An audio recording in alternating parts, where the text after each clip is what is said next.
রতনে রতন চিনে power hitter course হতে সাব্বিরকে দলে চাইলে ক্রিকেটে ফির এবার জোর আলোচনা। রতনে রতন চিনে প্রবাদ যেন হুবহুব মিলে গেল জুলিয়ান উড আর সাব্বির রহমানের ক্ষেত্রে। সাম্প্রতিক বাংলাদেশের জাতীয় দলে যোগ দিয়েছেন ইংল্যান্ডের বিখ্যাত power hitter coach Julian Wood. আর দায়িত্ব নিতেই নজরে দিয়েছেন সেই ক্রিকেটার দিকে যিনি একসময় মাঠ কাঁপিয়েছিলেন, ঝোড়ো batting hard hitter batsman Sabbir Rahman. এক সাক্ষাৎকারে জুলিয়ান বলেন, পাওয়ার হিটারদের আলাদা চোখে দেখি আমি। সাব্বির রহমানের শরীরে এক্সপ্লোসিভ পাওয়ার আছে যা ম্যাচের গেম বদলে দিতে পারে। সঠিক পরিকল্পনা আর ট্রেনিং দিলে সে আরও পূর্ণ ছন্দে ফিরতে পারে। এই মন্তব্যে ক্রিকেট প্রেমীদের মধ্যে উচ্ছ্বাস ছড়িয়ে পড়েছে। অনেকেই মনে করছে নতুন কোচ হাত ধরে হয়তো আবারও জাতীয় দলের জার্সিতে ফিরবেন সাব্বির রহমান। বিসিবির ভিতর থেকে জানা গেছে, এশিয়া কাপের আগে সাব্বির রহমান ঘরোয়া ক্রিকেটে ভালো পারফরমেন্স করলে হয়তো আবারও জাতীয় দলে দেখা যাবে। তবে জুলিয়ানের সুপারিশে গুরুত্বসহ বিবেচনা করবেন টিম ম্যানেজমেন্ট।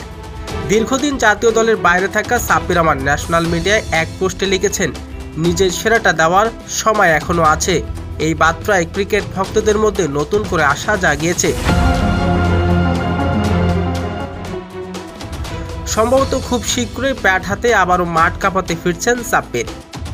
জুলিয়ান উড দিলেন সাব্বির রহমানকে দারুণ এক সুখবর। সাব্বির রহমান এশিয়া কাপের প্রাথমিক দলে হয়তো বা সুযোগ পেয়ে গেছে এবং সাব্বির রহমান কেনই বা পাবে না, কেননা পাওয়ার হিটিং কোচ ভালোভাবে চিনে যে সাব্বির রহমান কেমন হিটিংটা করতে পারে। একটা সময় এশিয়া কাপ থেকেই সাব্বির রহমানের সব থেকে হাইয়েস্ট স্কোর অলরেডি একটা মাত্র 50 টি-20তে বাংলাদেশের যে টি-20 অডিশন যতবার হয়েছে একটা মাত্র হাফ সেঞ্চুরি, সেটাও হচ্ছে আপনার সাব্বির রহমান। এছাড়া কেউ হাফ সেঞ্চুরি করতে পারে। তো সাব্বির রহমানের মূল্যটা আপনাকে বুঝতে হবে। জুলিয়ানোর সেই মূল্যটা অলরেডি বুঝে গেছে যে ভাই আমার সাব্বির রহমানকে লাগবে অলরেডি। এছাড়া বাংলাদেশ যে কটা পাওয়ার হিটার আছে, জাকের আলী অনেক বলেন, শামীম হোসেন পাটোয়ারি, তাছাড়া বাংলাদেশের ওই রকম পাওয়ার হিটার নাই। একটা সময়ের মাহমুদুল্লাহ রিয়াদ, তারপর আমি মাহমুদুল্লাহ রিয়াদকে ওইরকম ভাবে ক্রেডিটটা দিব না। সো প্রথমত আসি যে ভাই বর্তমান বাংলাদেশের সব থেকে বিসিবিকে আমার ধন্যবাদ দিতে হবে, জানো না তারা অল্প সময় যে কয়টা ডিসিশন নিচ্ছে সবগুলো ডিসিশনই 100/100। আপনি হ্যামিং বলেন, গামিনীকে যখন সরিয়ে দিয়ে তিনি আসছে কিউরিটার হিসেবে,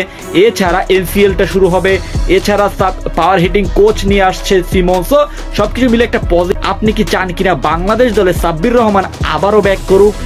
বাংলাদেশ দলে আবারও আমি চাই যে সাব্বির রহমান ফিরুক। এবং সব থেকে মজার বিষয়টা হচ্ছে সেটা হচ্ছে বাংলাদেশ এটা হচ্ছে সাকিব আল হাসান আবার ফিরবে কিনা এবং সাকিব আল হাসান এই এশিয়া কাপ থেকে ফিরবে কিনা। হ্যাঁ, যদি উত্তর হয় সেটা হবে না, কেননা পলিটিক্যাল কারণে তিনি হয়তো বা ফিরবে না, কিন্তু আমি আশাবাদী।